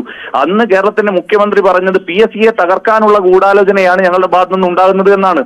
പക്ഷേ പിന്നീട് യാഥാർത്ഥ്യം പുറത്തു വന്നു. PSCയുടെ പരീക്ഷ അട്ടിമറിച്ചുകൊണ്ട് ശിവരഞ്ജിത്തും നസീമും ഉൾപ്പെടെ റാങ്ക് ലിസ്റ്റിൽ 1 26 റാങ്കിലൊക്കെ വന്നത് നമ്മൾ കണ്ടു. ഇതേ മുഖ്യമന്ത്രിക്ക് തിരുത്തേണ്ടി വന്നു. PSCയിൽ തട്ടിപ്പ് നടന്നുവെന്ന് വ്യക്തമാക്കേണ്ടി വന്നു. അവിടെയാണ് ഞങ്ങൾ വീണ്ടും ആരോപിക്കുന്നത് PSC പോലെ ഒരു ഭരണഘടനാ സ്ഥാപനത്തെ തകർക്കാനുള്ള നടപടികൾ ഈ ഗവൺമെന്റ് അധികാരത്തിലേറിയ നാൾ തൊട്ട് നടന്നു വരികയാണ്. അതിന് ഒരുപാട് ഉദാഹരണങ്ങൾ നമ്മൾ കണ്ടു. ഏറ്റവും ഒടുവിലത്തതായി ഇതിനെ നമുക്ക് വിലയിരുത്തേണ്ടി വരും. ഇവിടെ നടപടി സ്വീകരിക്കണം, അല്ലെങ്കിൽ ലക്ഷക്കണക്കിന് ഉദ്യോഗാർത്ഥികൾ പെരുവഴിയിലേക്ക് പോകും. അവർ ഗവൺമെന്റ് ജോലി എന്ന ആഗ്രഹം സ്വപ്നം കണ്ട് അതിനുവേണ്ടി കഷ്ടപ്പെടുന്ന ആളുകളെ, അവരുടെ ആഗ്രഹങ്ങളെ വൃഥാവിലാക്കുന്ന നടപടിയാണ് ഗവൺമെന്റ് സ്വീകരിക്കുന്നത്. ഇത്തരം സ്ഥാപനങ്ങളെ നിലക്കി നിർത്തി PSCയുടെ വിശ്വാസ്യതയെ ചോദ്യം ചെയ്യാൻ നടത്തുന്ന ഇത്തരം നടപടികളെ നിർത്തലാക്കാൻ ഗവൺമെന്റ് ഇടപെടണമെന്നാണ് ഞങ്ങൾക്ക് ആവശ്യപ്പെടാനുള്ളത്. ശരി അഭിജിത്ത്, ഇ-മെറിറ്റ് ലേണിംഗ് ആപ്പ് എന്ന ടെലിഗ്രാം ഗ്രൂപ്പിലൂടെയാണ് ഇപ്പോൾ ഈ പട്ടികയ്ക്ക് പുറത്തു വന്നിട്ടുള്ളത്. ഈ ഗ്രൂപ്പ് അഡ്മിൻ KSUവിന്റെ മുൻ ജില്ലാ സെക്രട്ടറിയാണ് എന്ന തരത്തിലുള്ള ആരോപണങ്ങളും വാർത്തകളും ഒക്കെ പുറത്തു വരുന്നുമുണ്ട്. എന്താണ് അതേക്കുറിച്ച് എന്തെങ്കിലും താങ്കൾക്ക് വിവരം ലഭ്യമായിട്ടുണ്ട്? അല്ല, നോക്കൂ, ആരായാലും ഞങ്ങൾ പറയുന്നു, ആരായാലും ഒരു PSCയുടെ റാങ്ക് ലിസ്റ്റോ മറ്റു കാര്യങ്ങളോ സ്ഥാപനങ്ങൾ അറിയുന്നതിന് മുൻപ്, PSC പുറത്തുവിടുന്നതിന് മുൻപ് അതിന്റെ മറ്റ് നടപടിക്രമങ്ങളൊക്കെ ഇത്തരം വേദികളിൽ ചർച്ചയാക്കുന്നത് ആരോ അവർക്കെതിരെ നടപടി സ്വീകരിക്കൂ. ഇത് സംഘടനയുടെ ലേബലിൽ നടക്കുന്ന കാര്യമൊന്നും അല്ലല്ലോ. നിങ്ങൾ അങ്ങനെ ഏതെങ്കിലും ഒരു വ്യക്തി ചെയ്തത് സംഘടനയുടെ ലേബലിലൊന്നും ആക്കണം. നിങ്ങൾ അന്വേഷിക്കുക, ഗവൺമെന്റ് അന്വേഷിക്കട്ടെ, നടപടിയെടുക്കട്ടെ. അഡ്മിന്റെ പേര് CP നൂറുദ്ദീൻ എന്നാണ്. താങ്കൾക്ക് അതെ? അല്ല, ഞാൻ പറഞ്ഞല്ലോ, നിങ്ങൾ ഇത്തരം കാര്യങ്ങൾ ഗവൺമെന്റ് ശ്രദ്ധയിൽ ഉണ്ടാവുമല്ലോ, അവരന്വേഷിക്കട്ടെ. ഇപ്പൊ നൂറുദ്ദീൻ എന്ന് പറയുന്ന വ്യക്തിക്ക് എവിടെ നിന്ന് ഇത്തരം സന്ദേശങ്ങൾ ലഭിക്കുന്നു, അല്ലെങ്കിൽ ഇത്തരം കാര്യങ്ങൾ ലഭിക്കുന്നു എന്നൊക്കെയുള്ള നടപടികൾ, അന്വേഷണങ്ങൾ നടക്കട്ടെ. ആരെങ്കിലും എതിർക്കുന്നോ? ഞങ്ങൾ പറയുന്നു അത്തരം അന്വേഷണങ്ങൾ നടത്തി കുറ്റക്കാരുണ്ടെങ്കിൽ അവർക്കെതിരെ നടപടിയെടുക്കട്ടെ എന്നുള്ളതാണ് ഞങ്ങൾ പറയുന്നത്. ഞങ്ങൾ അന്വേഷണങ്ങളെയാണ് ഞങ്ങൾ ആവശ്യപ്പെടുന്നതും ഞങ്ങൾ അതിനെ സ്വാഗതം ചെയ്യുകയും ചെയ്യുന്നത്. ശരി, ഈ രീതിയിൽ ഉദ്യോഗാർത്ഥികളെ കബളിപ്പിക്കുന്നത് അതാരായാലും, അല്ലെങ്കിൽ PSCയുടെ വിശ്വാസ്യതയെ ചോദ്യം ചെയ്യുന്നത് ആരായാലും നടപടി ഉണ്ടാകട്ടെ ഉടൻ, അല്ലേ? തീർച്ചയായിട്ടും. ശരി, നന്ദി അഭിജിത്ത്. അരുണിലേക്ക്. അരുൺ, വലിയ വാർത്തയാകുന്ന, വിവാദമാകുന്ന ഒരു കാര്യമാണ് ഇത്. ലക്ഷക്കണക്കിന് പേർ എഴുതിയ LDC പരീക്ഷയുടെ റാങ്ക് പട്ടിക പുറത്തു വരുന്നു. കട്ട് ഓഫ് മാർക്ക് എത്രയെന്ന് വാഗ്ദാനം ചെയ്യുന്നു. ഈ രീതിയിൽ ഒന്നായിരിക്കില്ല, ഒന്നിലധികം പരിശീലന കേന്ദ്രങ്ങൾ ഇത്തരത്തിലുള്ള മാർക്കറ്റിംഗ് തന്ത്രങ്ങളും ഒക്കെ ഉപയോഗിക്കുന്നുണ്ടാകാം. പക്ഷേ ഇതിനൊക്കെ ഒരു കടിഞ്ഞാണിടേണ്ടതിന്റെ ആവശ്യത, കാരണം ഞാനടക്കമുള്ള, അല്ലെങ്കിൽ എന്നെ പോലെയുള്ള ഒട്ടേറെ പേർ വിശ്വസിക്കുന്ന ഒരു സ്ഥാപനമാണ് PSC. അവിടെ അവരുടെ വിശ്വാസ്യത സംരക്ഷിക്കപ്പെടേണ്ടത് അത് വലിയ ആവശ്യം തന്നെയാണ്. അതുകൊണ്ട് ഇതിൽ ഇനി ഏത് രീതിയിലുള്ള നടപടിയാണ് ഉടൻ ഉണ്ടാകേണ്ടത്? PSCയുടെ ശ്രദ്ധയിൽ തന്നെ വന്നു കഴിഞ്ഞാൽ അവർ തന്നെ ഒരു അന്വേഷണം നടത്തുകയല്ലേ ഇതിൽ ചെയ്യുക? ഇനി തീർച്ചയായിട്ടും PSCക്ക് കൂടി ആവശ്യമുള്ള കാര്യമാണത്. കാരണം ഇത്തരത്തിൽ PSCയുടെ പേര് ഉപയോഗിച്ച് തട്ടിപ്പാണെങ്കിൽ ഇത് ഈ നമ്മൾ പറയുന്ന ഈ ലേണിംഗ് ആപ്പ് പുറത്തുവിടുന്നത് തെറ്റായ വിവരങ്ങളാണ്, PSC വഴി ലഭിക്കുന്ന വിവരങ്ങളല്ല, ഉദ്യോഗത്തെ കബളിപ്പിക്കാൻ വേണ്ടി ആണെങ്കിൽ എന്ന PSCയുടെ വാദം മുഖവിലേക്കെടുത്താൽ തന്നെ അതിൽ വ്യക്തത വരുത്തേണ്ടത് PSC ആണ്. അത് നടക്കാതിരിക്കാൻ തടയാനുള്ള നടപടി എടുക്കേണ്ടത് PSC ആണ്. കാരണം PSCയെ പോലുള്ള ഇത്രയധികം ജനങ്ങൾ വിശ്വസിക്കുന്ന സുതാര്യമെന്ന പൊതുവിൽ വിലയിരുത്തപ്പെടുന്ന ഒരു സ്ഥാപനത്തെ ഉപയോഗിച്ചുകൊണ്ട് ആരെങ്കിലും ഇത്തരത്തിൽ തട്ടിപ്പ് നടത്തിയാൽ അവിടെ ചോദ്യം ചെയ്യപ്പെടുന്നത് PSCയുടെ വിശ്വാസത്തെ കൂടിയാണ്. അതുകൊണ്ട് തന്നെ ഇതിൽ അടിയന്തര നടപടി തന്നെയാണ് PSC സ്വീകരിക്കേണ്ടത്. KSU നേതാവ് അഭിജിത്ത് അടക്കം ആവശ്യപ്പെട്ടതും അതുതന്നെയാണ്. അത്തരം കാര്യങ്ങളിൽ സമഗ്രമായ ഒരു അന്വേഷണം അധികം വൈകാതെ. ഈ രീതിയിലുള്ള സന്ദേശങ്ങൾ മറ്റ് പല ഗ്രൂപ്പുകളിലൂടെയും ഇപ്പോൾ പ്രചരിക്കുന്നുണ്ടോ? ആ രീതിയിൽ എന്തെങ്കിലും വിവരമുണ്ടോ? അത്തരം വിവരങ്ങൾ നമുക്ക് പ്രത്യക്ഷത്തിൽ ലഭിച്ചിട്ടില്ല. സ്വാഭാവികമായും ഇത് ഒരു സ്ഥാപനം മാത്രം ചെയ്യുന്നുവെന്ന് ഈ ഘട്ടത്തിൽ ഉറപ്പിച്ച് പറയാനും കഴിയില്ല. നമുക്ക് ലഭിച്ച തെളിവുകൾ, നമുക്ക് ലഭിച്ച വിവരങ്ങൾ ഈ സ്ഥാപനത്തിനെതിരെ ഉള്ളതാണ്, അല്ലെങ്കിൽ ഈ ഒരു ആപ്പിനെതിരെ ഉള്ളതാണ്. അവർ ഇത്തരത്തിൽ വിദ്യാർത്ഥികളെ ക്യാൻവാസ് ചെയ്യാൻ എന്ന് വേണമെങ്കിൽ നമുക്ക് കരുതാം. അത്തരത്തിൽ വിദ്യാർത്ഥികൾക്ക് നൽകുന്ന സന്ദേശമാണിത്. അത് ഈ ഗ്രൂപ്പിൽ നിന്നാണ് തന്നെയാണ് നമുക്ക് ലഭിച്ചത്. ഞാനും ആ ഗ്രൂപ്പിൻ്റെ ഭാഗമായി കഴിഞ്ഞ 2 ദിവസം മുമ്പ് ഇതുമായി ബന്ധപ്പെട്ട വിവരം ലഭിക്കുമ്പോൾ അതിൻ്റെ ആധികാരികത ഉറപ്പാക്കാൻ എന്തെല്ലാമാണ് നടക്കുന്നതെന്ന് അറിയാൻ ഞാനും ഈ കഴിഞ്ഞ ദിവസം ഈ ലേണിംഗ് ആപ്പിൻ്റെ ടെലഗ്രാം ഗ്രൂപ്പിൽ ഞാനും അതിൽ ജോയിൻ ചെയ്തു. അവിടെ നിന്നാണ് അതിനുശേഷമാണ് ഇതുമായി ബന്ധപ്പെട്ട ഈ കട്ട് ഓഫ് മാർക്ക് അടക്കം ലഭിക്കും എന്ന അരുൺ, ഈ ഗ്രൂപ്പിലെ ഒട്ടേറെ അംഗങ്ങളുണ്ടല്ലോ, 73,000-ഓളം അംഗങ്ങളുണ്ടല്ലോ, അവരൊക്കെ ഈ ഒരു സന്ദേശങ്ങൾ ഇങ്ങനെ പോസ്റ്റ് ചെയ്യുമ്പോൾ അതിനോട് എങ്ങനെയാണ് അവർ പ്രതികരിക്കുന്നത്? പലരും ഇത് വളരെ അത്ഭുതത്തോടെ കാണുന്നു. ചിലരൊക്കെ വളരെ ആശ്വാസം, അതായത് ഇത്രയും പേർ ഉൾപ്പെടുമല്ലോ എങ്കിൽ ഞങ്ങളും ഉൾപ്പെടുമെന്ന ഒരു ആത്മവിശ്വാസം അവർക്ക് നൽകുന്നു. അതുതന്നെയാകാം ഒരുപക്ഷെ ഈ ഒരു ലേണിംഗ് ആപ്പിൻ്റെ അല്ലെങ്കിൽ ഇത്തരം ഈ തട്ടിപ്പാണെങ്കിൽ നടത്തുന്നവരുടെ പ്രധാന ലക്ഷ്യവും പരമാവധി പേരെ വിശ്വാസത്തിലെടുക്കുക. അവർക്കൊക്കെ ഈ ഞങ്ങളുടെ ആപ്പിൽ ജോയിൻ ചെയ്താൽ അല്ലെങ്കിൽ ഞങ്ങളുടെ സ്ഥാപനത്തിൽ ജോയിൻ ചെയ്താൽ PSC പരീക്ഷയിൽ ഉന്നത വിജയം ലഭിക്കുന്നതിൻ്റെ അപ്പുറത്തേക്ക് കൃത്യമായി അവിടെ നടക്കുന്ന കാര്യങ്ങൾ അറിയാൻ കഴിയും, ഏത് രീതിയിൽ പഠനം മുന്നോട്ട് കൊണ്ടുപോകണമെന്ന് അറിയാൻ കഴിയും. അത്തരമൊരു വിശ്വാസം നേടിയെടുക്കുകയാണ് ഇത്തരമൊരു കണക്കുകൾ. അല്ലെങ്കിൽ സ്വാഭാവികമായും ഇത്തരത്തിൽ PSC തീരുമാനിക്കും മുമ്പ് തന്നെ ഇത്ര പേർ ഒരു ഷോർട്ട് ലിസ്റ്റിൽ ഉൾപ്പെടുമെന്ന അതൊരു പ്രവചന സ്വഭാവമുള്ള വസ്തുതയാണ്. അത് പ്രവചിച്ച് അത് കൃത്യമായി ഇത് 1000-ഓളം പേർ ഈ ലിസ്റ്റിൽ ഉൾപ്പെടും എന്നുള്ള ഒരു അത്തരമൊരു കണക്കല്ല. കൃത്യമായി 522 പേർ തിരുവനന്തപുരം പട്ടികയിൽ, 600 പേർ കൊല്ലം പട്ടികയിൽ എന്നൊക്കെ വളരെ കൃത്യമായി തന്നെ പറയുകയാണ്. എന്നിട്ട് അത് താഴെ ചില സ്ഥലങ്ങൾ പറയുന്നുണ്ട് ഇതിൽ ചെറിയ ഭേദഗതിയൊക്കെ വരാം. അങ്ങനെയാണെങ്കിൽ പോലും ഈ ഒരു റൗണ്ട് ഫിഗറെങ്കിലും എങ്ങനെ അവർക്ക് ലഭിക്കുന്നു, എങ്ങനെ അവർക്ക് ഇത്തരം വിവരങ്ങൾ ലഭിക്കുന്നു, അത് ലഭിക്കുകയാണെങ്കിൽ അല്ലെങ്കിൽ അവർ ഉദ്യോഗാർത്ഥികളെ കബളിപ്പിക്കുകയാണ്. അതും അവിടെയും ചോദ്യം ചെയ്യപ്പെടുന്ന PSC വിശ്വാസം. ശരി, എന്തായാലും ഇതിൽ ഉടനടി ഒരു വിശദീകരണം PSCയുടെ ഭാഗത്തു നിന്ന് തന്നെയാണ് ഉണ്ടാകേണ്ടത്. കാരണം ലക്ഷക്കണക്കിന് ഉദ്യോഗാർത്ഥികൾ എഴുതിയ പരീക്ഷയാണ് LDCയുടേത്. അതിന്റെ റാങ്ക് പട്ടികയാണ് ഈ രീതിയിൽ ടെലിഗ്രാം ഗ്രൂപ്പുകളിലൊക്കെ റാങ്ക് പട്ടിക പ്രസിദ്ധീകരിച്ചു വന്നിരിക്കുന്നത്. ഉടൻ ഇതിലൊരു നടപടി ഉണ്ടാകുമെന്ന് തന്നെ പ്രതീക്ഷിക്കാം. VV അരുണാണ് വാർത്തയുടെ വിശദാംശങ്ങൾ നൽകിയത്. മറ്റു വാർത്തയിലേക്ക്. ചോദ്യപേപ്പർ വിവാദത്തിൽ വീഴ്ച സമ്മതിച്ചു കേരള സർവകലാശാല vice chancellor VP Mahadevan Pillai. BSc electronics 4ാം സെമസ്റ്റർ പരീക്ഷയ്ക്ക് ചോദ്യപേപ്പറിന് പകരം ഉത്തരസൂചിക നൽകിയത് മനഃപൂർവ്വമല്ലാത്ത പിഴവെന്ന് ഗവർണർക്ക് വിശദീകരണം നൽകി. പരീക്ഷാ നടത്തിപ്പിനിടെയുള്ള തിരക്കിൽ അറിയാതെ സംഭവിച്ചതാണ്. BA ഇംഗ്ലീഷ് 6ാം സെമസ്റ്റർ പരീക്ഷയുടെ ചോദ്യം ആവർത്തിച്ചത് ചോദ്യപേപ്പർ തയ്യാറാക്കിയ അധ്യാപകന്റെ വീഴ്ചയാണ്. വിഷയം ചർച്ച ചെയ്യാൻ ഇന്നലെ പ്രത്യേക സിൻഡിക്കേറ്റ് യോഗം ചേർന്നിരുന്നു. ചോദ്യപേപ്പർ വിവാദത്തെക്കുറിച്ച് അന്വേഷണം നടത്താൻ സിൻഡിക്കേറ്റിൽ തീരുമാനമായി. ഇത് സംബന്ധിച്ച വൈസ് ചാൻസലർ വിശദമായ അന്വേഷണം നടത്തുമെന്നും VC മറുപടി നൽകി. ചോദ്യപേപ്പർ വിവാദത്തിൽ കഴിഞ്ഞ ദിവസം കേരള VCയോട് ഗവർണർ വിശദീകരണം ആവശ്യപ്പെട്ടിരുന്നു. ഒരിടവേള.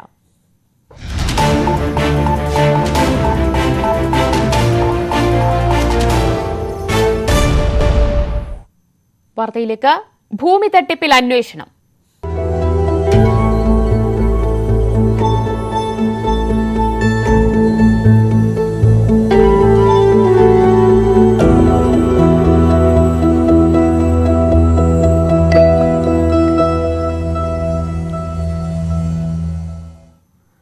ആലപ്പുഴയിലെ തൃക്കുന്നപ്പുഴയിൽ ജീവിച്ചിരിക്കുന്ന വ്യക്തി മരിച്ചതായി വ്യാജരേഖയുണ്ടാക്കി സ്വത്ത് തട്ടിയെടുത്ത സംഭവത്തിൽ റവന്യൂ വിഭാഗം അന്വേഷണം തുടങ്ങി. മന്ത്രി K രാജന്റെ നിർദ്ദേശാനുസരണമാണ് നടപടി. വ്യാജ ആധാരം രജിസ്റ്റർ ചെയ്തുവെന്ന് സ്ഥിരീകരിച്ച് തൃക്കുന്നപ്പുഴ വില്ലേജ് ഓഫീസർ തഹസിൽദാർക്ക് റിപ്പോർട്ട് സമർപ്പിച്ചു. രജിസ്റ്റർ ചെയ്ത സ്ഥലത്തിന്റെ പോക്കുവരവ് റവന്യൂ വകുപ്പ് റദ്ദാക്കി. News 18 follow up.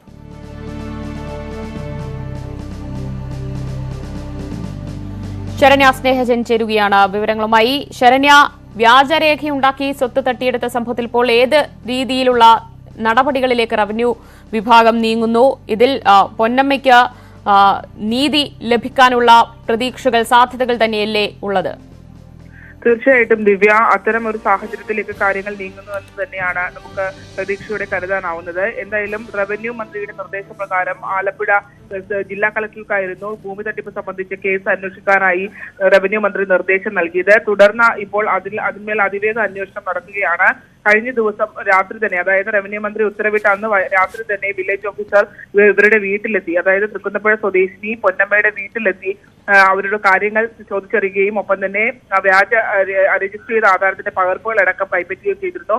തുടർന്ന് അദ്ദേഹം അത് സംബന്ധിച്ച് റിപ്പോർട്ട് ഇപ്പോൾ കാർത്തികപ്പള്ളി തഹസിൽദാർക്ക് നൽകിയിരിക്കുകയാണ്. ആ റിപ്പോർട്ട് വ്യക്തമാക്കുന്നത് ഇതാണ്, അതായത് വ്യാജരേഖ ചമച്ചാണ് ഇത്തരത്തിൽ ഭൂമി തട്ടിയെടുക്കാൻ ശ്രമിച്ചിട്ടുള്ളത്. ഒപ്പം തന്നെ ആധാരം രജിസ്റ്റർ ചെയ്യപ്പെട്ടിട്ടുള്ളത് ഇത്തരത്തിൽ പൊന്നമ്മ മരിച്ചു എന്ന് ചൂണ്ടിക്കാട്ടി പൊന്നമ്മയ്ക്ക് മക്കളില്ല, അതായത് അവിവാഹിതയാണ്, മരണപ്പെട്ടു എന്ന് ചൂണ്ടിക്കാട്ടി തന്നെയാണ് എന്ന് അത്തരത്തിൽ അസത്യ പ്രസ്താവന നടത്തിയാണ് ആധാരം രജിസ്റ്റർ ചെയ്ത് അടക്കമുള്ള കാര്യങ്ങൾ എന്തായാലും വില്ലേജ് ഓഫീസർ ബിജു സേതന്റെ റിപ്പോർട്ടിൽ വ്യക്തമാക്കുന്നുണ്ട്. ഒപ്പം തന്നെ ഈ കുടുംബത്തിന്റെ സാഹചര്യം അടക്കമുള്ള കാര്യങ്ങൾ വ്യക്തമാക്കുന്നു. എന്തായാലും വ്യാജ ആധാരമാണെന്നും പോക്കുവരവ് റദ്ദ് ചെയ്യണമെന്നും ഉള്ള തീരുമാനത്തിലേക്കാണ് ഇപ്പോൾ വില്ലേജ് ഓഫീസർ എത്തിച്ചേർന്നിരിക്കുന്നത്. ഇനിയിപ്പോൾ തഹസിൽദാർക്ക് കൈമാറിയ റിപ്പോർട്ട് ജില്ലാ കളക്ടർക്ക് നൽകുന്നതാണ്. എന്തായാലും അക്കാര്യത്തിനകത്ത് ഇത്തരത്തിൽ റവന്യൂ വിഭാഗത്തിന്റെ അന്വേഷണം നടക്കുമ്പോൾ തന്നെ പോലീസിന്റെ അന്വേഷണം ഒരു ഭാഗത്തായി നടക്കുന്നുണ്ട്.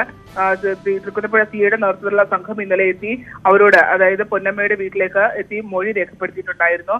ഒപ്പം തന്നെ നമുക്കറിയാം വളരെ മോശം സാഹചര്യത്തിൽ, അതായത് ഒട്ടും സാമ്പത്തിക സ്ഥിതി ഇല്ലാത്ത കുടുംബമാണ് പൊന്നമ്മയുടെ മകളെ. ഇവരുടെ ഏക സമ്പാദ്യമായ 1 സെന്റ് ഭൂമിയാണ് തട്ടിയെടുത്തത്. പക്ഷേ റവന്യൂ വിഭാഗത്തിന്റെ റിപ്പോർട്ടിൽ ഈ 1 സെന്റ് ഭൂമിയുടെ സർവേ നമ്പറിൽ ഇത്തരത്തിൽ അത് വിൽക്കുന്നതിനായി ഉപയോഗിച്ചിട്ടില്ല എന്ന് പറയുമ്പോൾ പോലും മറ്റൊരു കാര്യം വ്യക്തമാണ്. അതായത് പൊന്നമ്മ മരിച്ചുവെന്നും പൊന്നമ്മയ്ക്ക് മക്കളില്ല, അതായത് അവിവാഹിതയാണെന്നുമാണ് ചൂണ്ടിക്കാട്ടിയിട്ടുള്ളത്. അതായത് പൊന്നമ്മയുടെ സ്വത്തുക്കൾ പിന്തുടർച്ച അവകാശ പ്രകാരം ബന്ധുക്കൾക്ക് ലഭിക്കുന്നു എന്നാണ്, സഹോദരങ്ങൾക്ക് ലഭിക്കുന്നു എന്നുള്ളതാണ് കാണിച്ചിരിക്കുന്നത്. അങ്ങനെയാണെങ്കിൽ ഈ 1 സെന്റ് ഭൂമി ഉൾപ്പെട്ടിട്ടില്ലെങ്കിൽ പോലും മുഴുവൻ സ്വത്തുക്കളുടെയും അവകാശികൾ സഹോദരങ്ങളായി മാറുന്നു എന്നുള്ളതാണ്. ഈ ആധാരം റദ്ദു ചെയ്യുക എന്നുള്ളതാണ് പ്രധാനപ്പെട്ട കാര്യം. എന്തായാലും അതിലേക്കുള്ള നടപടിക്രമങ്ങളിലേക്ക് നീങ്ങുന്നുവെന്ന് തന്നെ നമുക്ക് പ്രതീക്ഷിക്കാം. ശരണ്യ, ഇപ്പോൾ പോക്കുവരവാണ് റവന്യൂ വകുപ്പ് റദ്ദാക്കിയിട്ടുള്ളത്. അത് മാത്രം പോരാ, ഇതിന് പിന്നിൽ ജീവിച്ചിരിക്കുന്ന ഒരാൾ മരിച്ചു എന്ന് പറഞ്ഞാണ് ഈ സ്വത്ത് തട്ടിയെടുത്തത്. അതിന് പിന്നിൽ പ്രവർത്തിച്ചവർക്ക് നേരെ നടപടി വേണം. അതുമാത്രമല്ല, ഈ ഭൂമി തിരിച്ച് പൊന്നമ്മയുടെ പേരിൽ തന്നെ രജിസ്റ്റർ ചെയ്ത് കിട്ടേണ്ടതുണ്ട്. അതിനൊക്കെ ഇനി എത്രത്തോളം കടമ്പകൾ ബാക്കിയുണ്ട്? ദിവ്യ, രജിസ്ട്രേഷൻ ഐ ജിയുടെ നേതൃത്വത്തിലുള്ള അന്വേഷണത്തിന് രജിസ്ട്രേഷൻ വകുപ്പ് നിർദ്ദേശം നൽകിയിട്ടുണ്ടായിരുന്നു. എറണാകുളം രജിസ്ട്രാർക്കാണ് അത് സംബന്ധിച്ച അന്വേഷണ ചുമതല. അടിയന്തര റിപ്പോർട്ട് സമർപ്പിക്കുമെന്ന് പറഞ്ഞെങ്കിലും അത് സംബന്ധിച്ചുള്ള വ്യക്തത നമുക്ക് ഇതുവരെ, ആ റിപ്പോർട്ട് എന്നതിനെ സംബന്ധിച്ചുള്ള വ്യക്തത നമുക്ക് ഇതുവരെ ലഭിച്ചിട്ടില്ല. എന്തായാലും സർക്കാരിന്റെ ഭാഗത്തുനിന്ന് അനുകൂലമായ നടപടി ഉണ്ടാകുമെന്ന് തന്നെയാണ് നമുക്ക് പ്രതീക്ഷിക്കുന്നത്. മറ്റൊന്ന്, ഇതിനകത്ത് ഏറ്റവും പ്രധാനപ്പെട്ടത് ഹരിപ്പാട് സബ് രജിസ്ട്രാർ ഓഫീസ് കേന്ദ്രീകരിച്ച് നടന്ന ഒരു വ്യാജ ആധാരം രജിസ്റ്റർ ചെയ്യപ്പെടാനിടയായ സാഹചര്യത്തെക്കുറിച്ചാണ്. ഇത്തരത്തിൽ ആ രേഖ മറ്റു പിന്തുടർച്ചാവകാശ പ്രകാരമുള്ള യാതൊരു രേഖകളും ഇല്ലാതെയാണ് പൊന്നമ്മയുടെ സഹോദരങ്ങൾക്ക് ഈ ആധാരം രജിസ്റ്റർ ചെയ്യാൻ കൊടുക്കപ്പെട്ടുള്ളതെന്ന് വില്ലേജ് ഓഫീസിലെ തന്നെ അന്വേഷണത്തിൽ നമുക്ക് വ്യക്തമാണ്. കാരണം യാതൊരുവിധ രേഖകളും പിന്തുടർച്ചാവകാശം തേടുന്നതിന് വേണ്ടിയുള്ളത് വില്ലേജിൽ നിന്നും ഇവർ കൈപ്പറ്റിയിട്ടില്ല. അപ്പോൾ അത്തരത്തിൽ ഒരു സാഹചര്യത്തിലേക്ക് എങ്ങനെയാണ് സബ് രജിസ്ട്രാർ ഓഫീസിൽ ആധാരം നടന്ന അടക്കമുള്ള കാര്യങ്ങൾ എന്തായാലും വകുപ്പുതല അന്വേഷണം അടക്കം നടക്കേണ്ടതുണ്ട്. അത് നടക്കുന്നുമുണ്ട്. അത്തരത്തിൽ നമുക്കറിയാം, ഒരു സാധാരണക്കാരിലേക്ക് ഒരു സന്ദേശം എത്തുന്നത് വെറും ഒരു ആധാർ കാർഡും ഫോട്ടോയും ഉണ്ടെങ്കിൽ ഒരാൾ മരിച്ചെന്ന് വാക്കാൽ പറഞ്ഞാൽ ഇത്തരത്തിൽ അയാളുടെ സ്വത്തുക്കൾ മറ്റൊരാളിലേക്ക് എത്തിപ്പെടുമോ എന്നുള്ള ചോദ്യം തന്നെയാണ് ഈ സംഭവം സാധാരണ ജനങ്ങൾക്ക് മുന്നിലേക്ക് ഉയർത്തുന്നത്. ഇത് സംബന്ധിച്ചൊക്കെ വ്യക്തത വകുപ്പ് തലത്തിൽ തന്നെ വരുമെന്ന് പ്രതീക്ഷിക്കാം. എന്തായാലും ക്രിമിനൽ ഗൂഢാലോചന സംബന്ധിച്ചുള്ള അന്വേഷണം പോലീസിന്റെ ഭാഗത്തുനിന്നും നടക്കുന്നുണ്ട്. ശരി, ശരണ്യ സ്നേഹിതനാണ് ആലപ്പുഴയിൽ നിന്ന് വാർത്തയുടെ വിശദാംശങ്ങൾ നൽകിയത്. മറ്റു വാർത്തയിലേക്ക്. ബലാത്സംഗ കേസിൽ നടൻ വിജയ് ബാബുവിനെ തിരികെ നാട്ടിലെത്തിക്കാനുള്ള നീക്കം ശക്തമാക്കി പോലീസ്. സമ്മർദ്ദം ശക്തമാക്കുന്നതിനൊപ്പം വിസ റദ്ദാക്കാനുള്ള നടപടികളിലേക്കും കടക്കാനാണ് ആലോചന.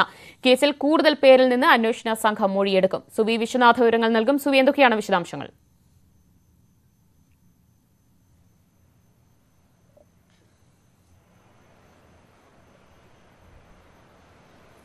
ദിവ്യ, ബലാത്സംഗ കേസിൽ നടൻ വിജയ് ബാബുവിനെതിരെ കുരുക്ക് മുറുക്കാൻ തന്നെയാണ് പോലീസിന്റെ തീരുമാനം. ഇതുമായി ബന്ധപ്പെട്ട കൂടുതൽ പേരെ ചോദ്യം ചെയ്യാനും സിനിമാ മേഖലയിൽ ഉൾപ്പെടെയുള്ളവരുടെ മൊഴിയെടുക്കാനും അന്വേഷണ സംഘം തീരുമാനിച്ചിട്ടുണ്ട്. ഒപ്പം തന്നെ അന്വേഷണവുമായി വിജയ് ബാബു സഹകരിക്കാത്ത പക്ഷം അയാൾക്കെതിരെ അയാളുടെ വിസ റദ്ദാക്കുന്നതുൾപ്പെടെയുള്ള നടപടിക്രമങ്ങളുമായി മുന്നോട്ട് പോകാൻ ഒരുങ്ങുകയാണ് പോലീസ്. ഇതുമായി ബന്ധപ്പെട്ട ആശയവിനിമയം ഇപ്പോൾ തുടങ്ങിക്കഴിഞ്ഞു എന്നാണ് നമുക്ക് അറിയാൻ കഴിയുന്നത്. ഏതായാലും മെയ് 22-ാം തീയതിയാണ് വിജയ് ബാബു ഗോവയിലേക്ക് പോകുന്നത്. അതിനുശേഷം 24-ാം തീയതി ഗോവയിൽ നിന്നും ബംഗളൂരുവിൽ എത്തുന്നു. ബംഗളൂരുവിൽ നിന്ന് ദുബായിലേക്ക് ഇയാൾ കടക്കുകയും ചെയ്യുന്നു. ഒപ്പം തന്നെ ഇയാളുടെ ഈ പരാതിക്കാരി പരാതി നൽകിയതുമായി ബന്ധപ്പെട്ട വിവരങ്ങൾ ഉൾപ്പെടെ ചോർന്നതായി ഒരു വിവരവും പോലീസിന് ലഭിച്ചിട്ടുണ്ട്.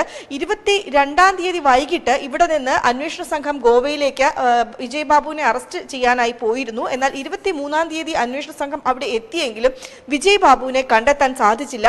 ഏതായാലും അന്വേഷണ വിവരങ്ങൾ ചോർന്ന ചോർന്നിരുന്നു എന്ന കാര്യം കമ്മീഷണർ ഉൾപ്പെടെ സമ്മതിക്കുന്നുണ്ട്. അത് എവിടെ നിന്ന് പോയി എന്നത് സംബന്ധിച്ച് അന്വേഷിക്കാൻ ഇപ്പോൾ സ്പെഷ്യൽ ബ്രാഞ്ചിന് നിർദ്ദേശവും കൊടുത്തിട്ടുണ്ട്. ഒപ്പം തന്നെ മെയ് 16-നാണ് ഇനി വിജയ് ബാബുവിന്റെ മുൻകൂർ ജാമ്യാപേക്ഷ ഹൈക്കോടതി പരിഗണിക്കുന്നത്. അതിനു മുൻപായി വിജയ് ബാബു സ്വമേധയാ കീഴടങ്ങാനുള്ള ഒരു സാധ്യത ഇല്ല എന്ന് തന്നെയാണ് അദ്ദേഹത്തിന്റെ അഭിഭാഷകരുമായി സംസാരിക്കുമ്പോൾ നമുക്ക് ലഭിക്കുന്ന വിവരം. കാരണം ഈ അല്ലാതെ നാട്ടിലേക്ക് വരികയാണെങ്കിൽ, വിജയ് ബാബു അല്ലാതെ നാട്ടിലേക്ക് വരികയാണെങ്കിൽ ലുക്കൌട്ട് നോട്ടീസ് പുറപ്പെടുവിച്ചിരിക്കുന്ന ഒരു സാഹചര്യത്തിൽ വിജയ് ബാബുവിനെ വിമാനത്താവളത്തിൽ വെച്ച് തന്നെ അറസ്റ്റ് ചെയ്യാൻ സാധിക്കും എന്നതുകൊണ്ടാണ് ഈ മുൻകൂർ ജാമ്യം കഴിയുന്നതുവരെ കാത്തിരിക്കുന്നത് എന്നാണ് നമുക്ക് വ്യക്തമാക്കുന്നത്. ഒപ്പം തന്നെ കഴിഞ്ഞ ദിവസം മീ-ടു ആരോപണവുമായി ബന്ധപ്പെട്ട് മറ്റൊരു പെൺകുട്ടി കൂടെ വിജയ് ബാബുവിനെതിരെ രംഗത്ത് വന്നിരുന്നു. ഏതായാലും ഇക്കാര്യത്തിൽ പോലീസ് ഇപ്പോൾ കേസെടുത്തിട്ടില്ല. കാരണം ആ പരാതിക്കാരി മുന്നോട്ട് വന്ന പരാതി തരികയാണെങ്കിൽ കേസെടുക്കാം എന്നൊരു നിലപാടിൽ തന്നെയാണ് അന്വേഷണ സംഘം ഇപ്പോൾ ഉള്ളത്. ഏതായാലും വിജയ് ബാബുവിനെതിരെ കൂടുതൽ തെളിവുകൾ ശേഖരിക്കാനും വിജയ് ബാബുവിനെ കുരുക്കാൻ തന്നെയുമാണ് അന്വേഷണ സംഘത്തിന്റെ തീരുമാനം. ശരി, സുബി വിശ്വനാഥനാണ് വിശദാംശങ്ങൾ നൽകിയത്. മറ്റു വാർത്തകൾ ഇടവേളയ്ക്ക് ശേഷം.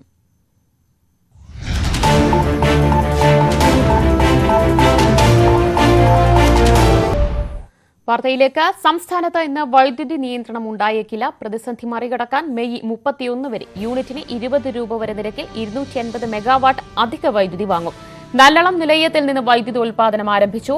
വിവരങ്ങളുമായി ഉമേഷ് ബാലകൃഷ്ണൻ ചേരുകയാണ്. ഉമേഷ്, നിലവിലെ പ്രതിസന്ധി മറികടക്കാൻ എന്തൊക്കെ മാർഗങ്ങളാണ് ഇപ്പോൾ KSEB കൊണ്ടുവരുന്നത്? എന്താണ് വിശദാംശങ്ങൾ?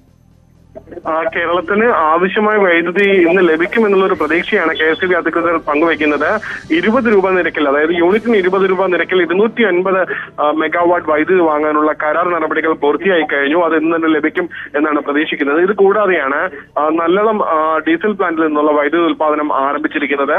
90 മെഗാവാട്ട് വൈദ്യുതി നല്ലളം ഡീസൽ പ്ലാന്റിൽ നിന്ന് ഉൽപ്പാദിപ്പിക്കാനാകും എന്ന് പ്രതീക്ഷിക്കുന്നു. അങ്ങനെയാണെങ്കിൽ ഇന്ന് കരുതുന്നത് പോലെ ഗ്രാമപ്രദേശങ്ങളിൽ 6 മണി മുതൽ 11 മണി വരെ 15 മിനിറ്റുള്ള വൈദ്യുതി നിയന്ത്രണം അത് ഇന്ന് ഉണ്ടാകാൻ സാധ്യതയില്ല. ഉണ്ടാകുന്നുവെങ്കിൽ പോലും വളരെ വിരളമായി മാത്രം, അല്ലെങ്കിൽ വൈദ്യുതി കൃത്യമായി ഈ സമയത്തിനുള്ളിൽ എത്തിക്കാൻ കഴിയാത്ത ചില പ്രദേശങ്ങളിൽ മാത്രമായിരിക്കും ഒരുപക്ഷെ ഇന്ന് നിയന്ത്രണം ചെറിയ രീതിയിലെങ്കിലും ഉണ്ടാകാൻ സാധ്യതയുള്ളത്. ഇനി ഒരുപക്ഷെ വലിയ നിയന്ത്രണം വേണ്ടി വരുന്ന ദിവസം എന്ന് പറയുന്നത് അടുത്ത മാസം 3-ാം തീയതിയാണ്. 3-ാം തീയതി കേരളത്തിന് ലഭിക്കേണ്ട വൈദ്യുതിയുടെ 400 മെഗാവാട്ടെങ്കിലും കുറവ് ഉണ്ടാകുമെന്നാണ് കരുതുന്നത്. അങ്ങനെയാണെങ്കിൽ ചെറിയ തോതിലുള്ള വൈദ്യുതി നിയന്ത്രണം ആ ദിവസം വേണ്ടിവരും. അല്ലാതെ മെയ് 31 വരെ ഈ 20 രൂപ നിരക്കിലുള്ള വൈദ്യുതി വാങ്ങാനുള്ള തീരുമാനം കരാറായി ഒപ്പിട്ടിട്ടുണ്ട്. അതുകൊണ്ട് തന്നെ മെയ് 31 വരെ മറ്റു ബുദ്ധിമുട്ടുണ്ടാവില്ല. കൂടാതെ കായംകുളം താപനിലയത്തിൽ നിന്നുള്ള വൈദ്യുതി ഉൽപാദനം 45 ദിവസത്തിനകം ആരംഭിക്കാനാകും.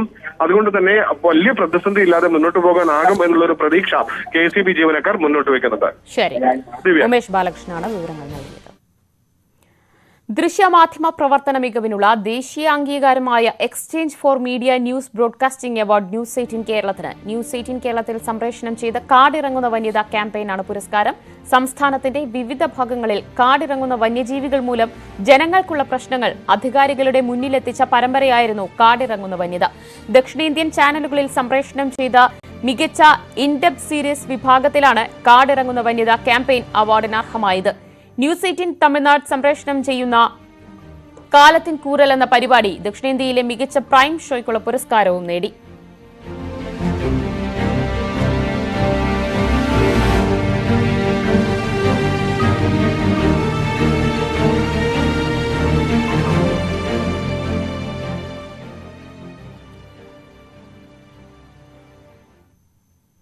സംസ്ഥാനത്തെ ക്ഷേത്രങ്ങൾ സർക്കാർ ഭരിക്കുന്നത് അവസാനിപ്പിക്കണമെന്ന് PC ജോർജ്. ഇതിനായുള്ള ഇടപെടൽ ഹൈന്ദവ സംഘടനകൾ ഏറ്റെടുക്കണം. ക്ഷേത്രഭരണത്തിൽ നിന്ന് സർക്കാർ പിന്മാറിയില്ലെങ്കിൽ ഒരു പൈസ പോലും കാണിക്കയായി നൽകരുത്. സർക്കാരിന് കടമെടുക്കാനുള്ള സ്ഥാപനങ്ങളാണ് ഹൈന്ദവ ക്ഷേത്രങ്ങളെന്നും PC ജോർജ് ആരോപിച്ചു. അനന്തപുരി ഹിന്ദു മഹാസമ്മേളനത്തിൽ പങ്കെടുത്ത് സംസാരിക്കവെയാണ് PC ജോർജിന്റെ വാക്കുകൾ. മുസ്ലിം പള്ളികൾ മുസ്ലിം സമുദായത്തിന് കീഴിലും ക്രിസ്ത്യൻ ദേവാലയങ്ങൾ ക്രൈസ്തവ സഭകൾക്ക് കീഴിലുമാണ്. എന്നാൽ ക്ഷേത്രങ്ങൾ ഭരിക്കുന്നത് സർക്കാരാണ്. ക്ഷേത്രങ്ങൾ സർക്കാർ ഭരിക്കുന്ന പരിപാടി അവസാനിപ്പിക്കണമെന്ന് PC ജോർജ് ആവശ്യപ്പെട്ടു. പള്ളി ഭരിക്കുന്ന ക്രിസ്ത്യാനിയുടേതാണ് പള്ളി. മോസ്ക് ഭരിക്കുന്ന മുസ്ലിം, ആ മോസ്ക് മുസ്ലിമിൻ്റെതാണ്. ക്ഷേത്രം അവിടെ ആരാധനയ്ക്ക് എത്തുന്നത് മുഴുവൻ ഹൈന്ദവ സഹോദരങ്ങൾ, അത് ഭരിക്കുന്നത് സർക്കാരാണ്. ഈ പരിപാടി നിർത്തണം. ഹൈന്ദവൻ ആരാധിക്കുന്ന ഹൈന്ദവ ക്ഷേത്രങ്ങൾ മുഴുവൻ ഹൈന്ദവന്റെ ഭരണത്തിൽ കൊണ്ടുവരുവാനുള്ള ശക്തമായ ഇടപെടലുകൾ ഹിന്ദു സംഘടനകളെ ഏറ്റെടുക്കണം എന്നാണ് എൻ്റെ അഭിപ്രായം.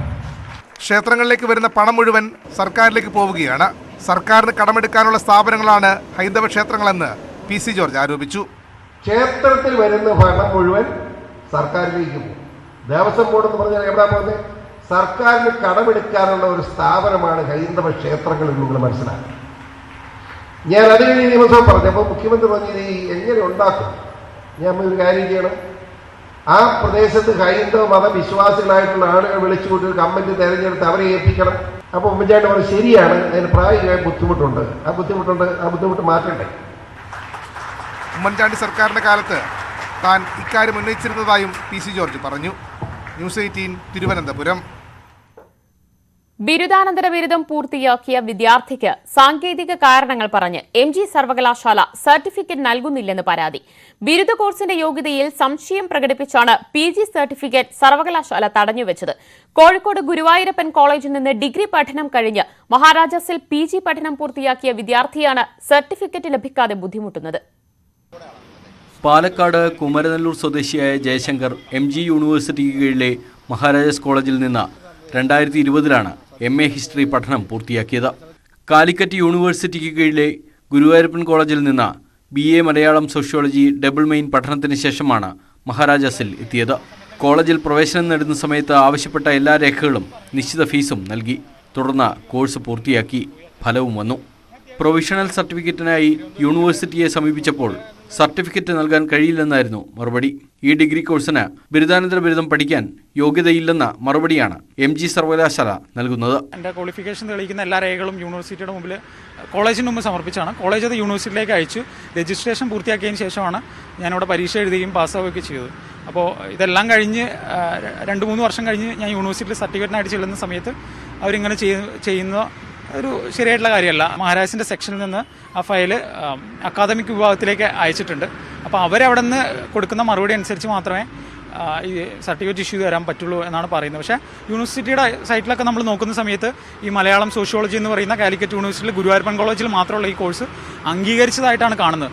പിന്നെ നമ്മൾ ഡബിൾ മെയിൻ ആണ്, നമുക്ക് സോഷ്യോളജിക്കും അതുപോലെ മലയാളത്തിനും ഒരേ തുല്യമായിട്ടുള്ള ഡിഗ്രി എന്നുള്ള രീതിയിൽ തന്നെയാണ് കൺസിഡർ ചെയ്യപ്പെടുന്നത്. വിദ്യാഭ്യാസ യോഗ്യത സംബന്ധിച്ച് അഡ്മിഷൻ സമയത്ത് സർവകലാശാല യാതൊരു സംശയവും പ്രകടിപ്പിച്ചില്ല. ഇപ്പോൾ എന്തു ചെയ്യണമെന്നറിയാതെ ബുദ്ധിമുട്ടുകയാണ് ഈ വിദ്യാർത്ഥി. സനോജ് സുരേന്ദ്രൻ, ന്യൂസ് 18 കൊച്ചി. മുഖ്യമന്ത്രിയുടെ പൊളിറ്റിക്കൽ സെക്രട്ടറി P ശശിക്കെതിരെ ആരോപണവുമായി മുൻ മുഖ്യ തെരഞ്ഞെടുപ്പ് ഓഫീസർ ടിക്കാറാം മീണ. തൃശൂർ ജില്ലാ കളക്ടറായിരിക്കുമ്പോൾ P ശശി ഇടപെട്ട് വയനാട്ടിലേക്ക് സ്ഥലം മാറ്റി.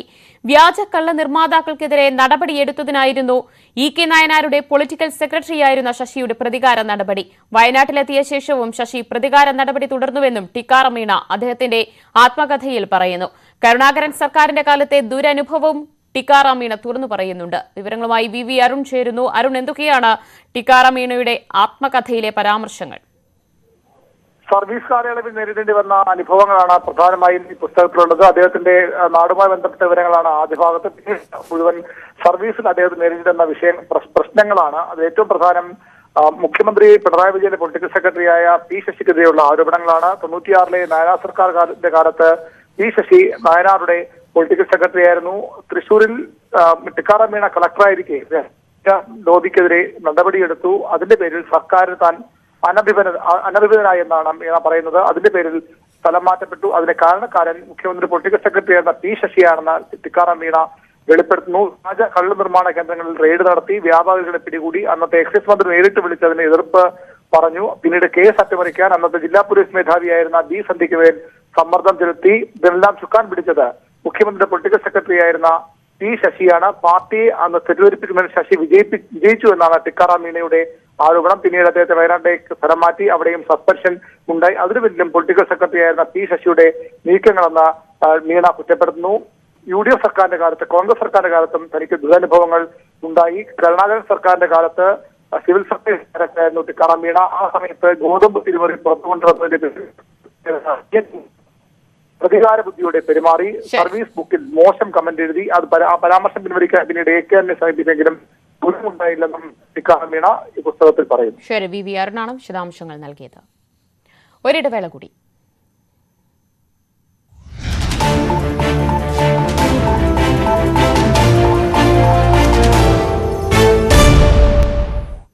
പ്രഥമ കേരള ഗെയിംസ് 2022 ഇന്ന് തുടക്കമാകും. 7000 കായിക താരങ്ങൾ ഗെയിംസിൽ പങ്കെടുക്കും. കേരള ഒളിമ്പിക് അസോസിയേഷൻ സംഘടിപ്പിക്കുന്ന ഗെയിംസ് ഇന്ന് വൈകിട്ട് 5:30 തിരുവനന്തപുരം യൂണിവേഴ്സിറ്റി സ്റ്റേഡിയത്തിൽ കായികമന്ത്രി വി അബ്ദുറഹിമാൻ ഉദ്ഘാടനം ചെയ്യും.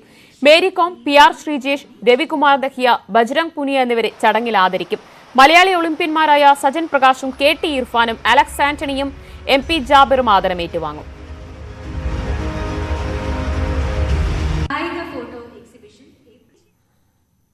ന്യൂസ് അപ്ഡേറ്റ്സ് പൂർണ്ണമാകുന്നു. നമസ്കാരം.